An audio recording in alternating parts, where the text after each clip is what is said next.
Some streamers chase glory, others chase the adrenaline of the moment, but a few in their final moments left behind more than just viral footage. They captured their own tragic end. In this chilling continuation, we explore 5 more streamers whose lives were cut short while live on air. This is part 2 of streamers who died while live streaming.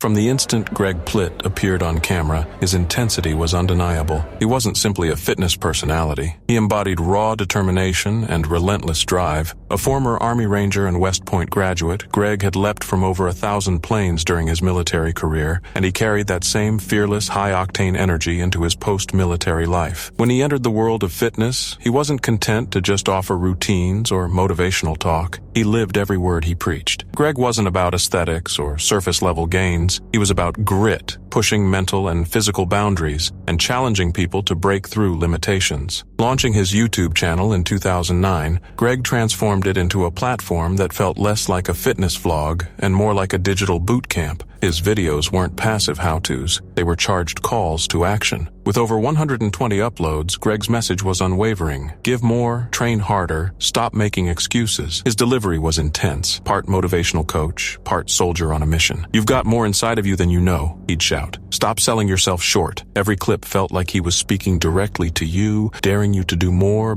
become your best self. To thousands, Greg became more than just an online trainer. He was a mentor, a leader, a relentless advocate for transformation through discomfort. He taught that pain wasn't a sign to quit. It was evidence that growth was happening. He believed progress demanded sacrifice, that chasing greatness meant embracing discomfort. And Greg didn't just encourage others to adopt this mindset. He modeled it in everything he did. But tragically, it was that same uncompromising pursuit of excellence that led to his untimely death. In January 2015, Greg was filming a promotional video for his fitness brand in Burbank, California. The concept? A cinematic, high-intensity sequence of him sprinting along active train tracks. The intent might have been to capture a powerful visual, Greg, full throttle, running with unwavering purpose. Some reports suggest he may have tried to outrun the train for dramatic effect. Others believe he miscalculated his position or the train's timing. Eyewitnesses said Greg wore all black and carried a camcorder as he ran. In a flash, the shoot turned into tragedy. A Metrolink commuter train struck him during filming. One observer who viewed surveillance footage of the incident said they saw Greg stumble right as the train approached. The train went by, they recalled. I saw him stumble over the tracks, and then that was it. It wasn't the first time Greg had filmed on train tracks. Previous videos featured stunts like push-ups between the rails. For him, danger may have been just another element to conquer, but this time it proved fatal. News of his death spread rapidly, shaking the fitness world and his devoted fan base. It was a devastating loss, and a stark reminder of how quickly risk can turn into tragedy. Greg Plitt lived with unrelenting fire, constantly in motion, always pushing past the edge. His words, his energy, and his lessons continue to inspire. Don't settle, he said. Don't quit. And thousands still echo those words. But in his final moments, Greg showed just how thin the line can be between extreme commitment and irreversible risk. His passing wasn't just tragic, it was a haunting reflection of how even the strongest can fall while chasing greatness.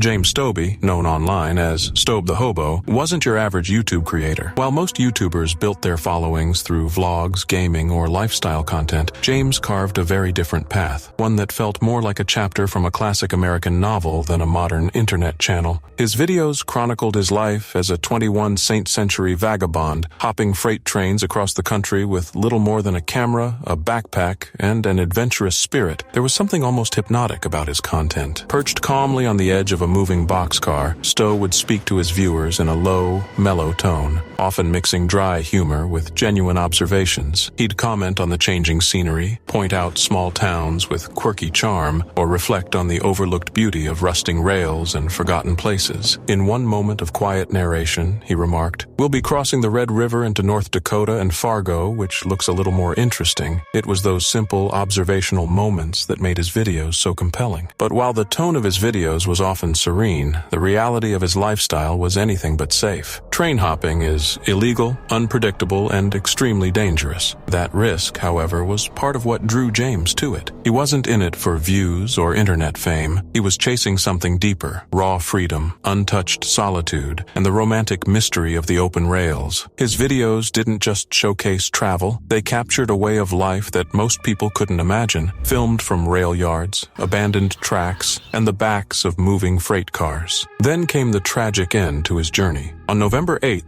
2017, James lost his life in what was officially labeled a train-related accident in Baltimore, Maryland. But even now, the full details remain unclear. Some reports claimed that his backpack got caught on a fast-moving Amtrak train while he was on a bridge, pulling him down. Others speculated he fell from an overpass. No single version of events was ever confirmed. The lack of clarity around his death only added to the somber and mysterious aura surrounding his final days. His fans were devastated. A fellow rail rider and close friend, known online as Spike, shared a heartbreaking tribute. "Jim and I go back many, many, many years," he said, his voice heavy with grief. "Last week, Jim was killed in a freak accident involving an Amtrak train. Today was the saddest day of my life." Just under 2 weeks later, on November 20th, James was laid to rest. But Stowe the Hobo was never just about thrill-seeking. He was a quiet philosopher of forgotten landscapes, someone who found grace and meaning in places most people overlook. His videos weren't stunts, they were reflections. He brought beauty to rusted rails, abandoned stations, and endless stretches of open sky. He lived on the edges of society, not for attention, but to prove there's still space to wander. In a strange and tragic way, the manner of his death felt like the final line of the story he'd been writing with every mile. James died doing what he loved, riding the rails, seeking freedom, documenting a life off the grid. He'll be remembered not just as a YouTuber, but as a modern-day poet of the rails, someone who truly lived in a way most never dare.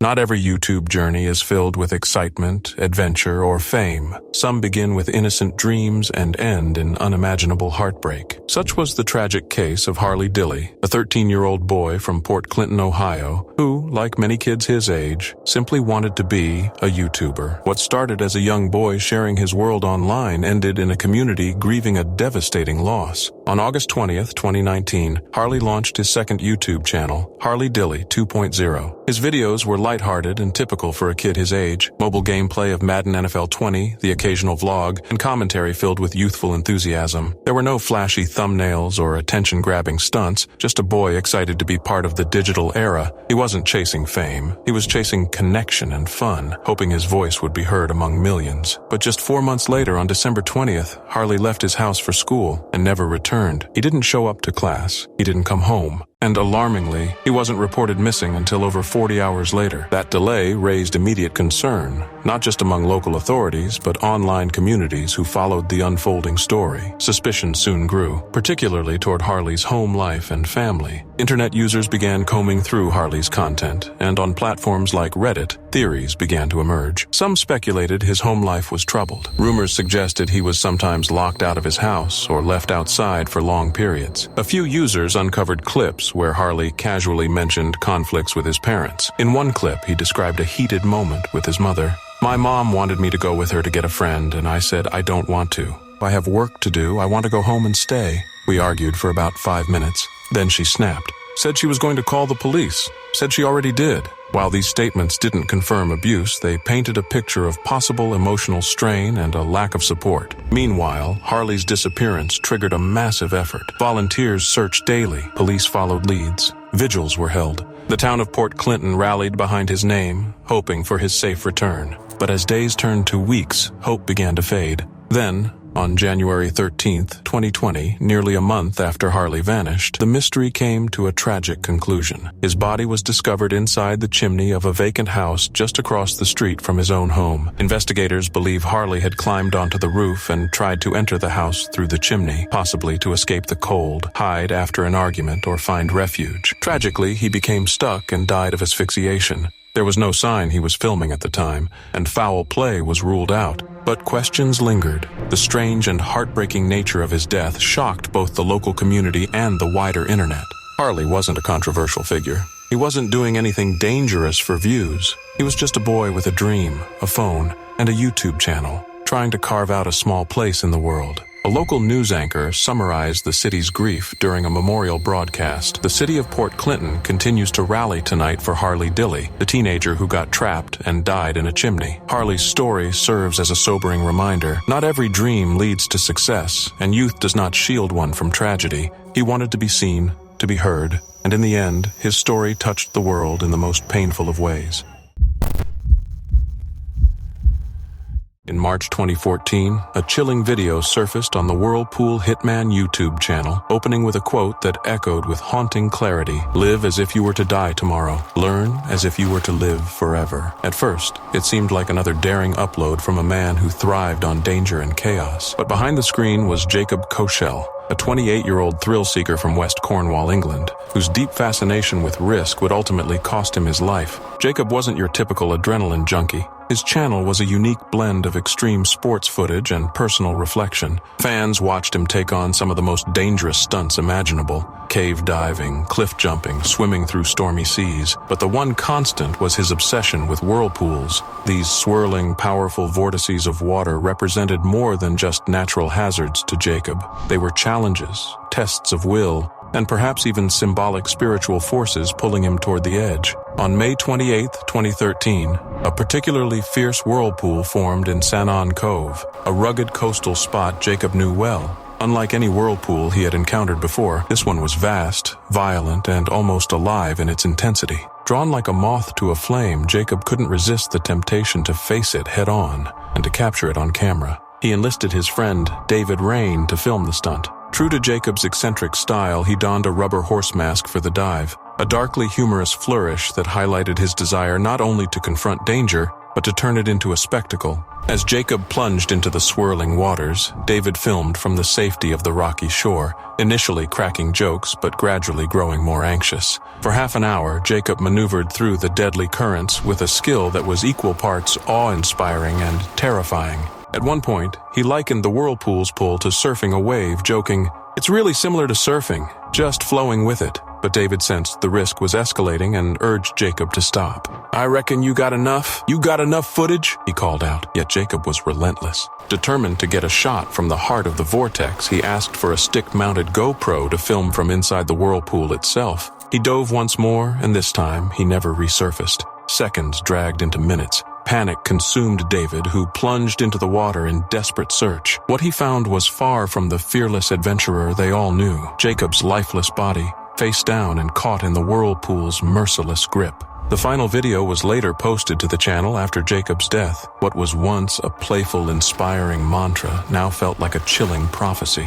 It was no longer just words. It was a haunting reminder of a life spent dancing dangerously close to death. Jacob Koshel had built his existence on pushing limits, capturing every leap, dive, and near-fatal moment on camera. But in the end, it was the whirlpool that claimed him. His funeral was packed beyond capacity. The church overflowed with mourners, while others gathered outside, united not only in grief, but in celebration of a man who lived boldly and without apologies. To many, Jacob was more than a daredevil. He was a philosopher of risk, a man who sought meaning where others saw only danger. Ultimately, Jacob Koshel didn't just pursue adrenaline, he embodied it, immortalized forever in that final haunting dive into the swirling abyss.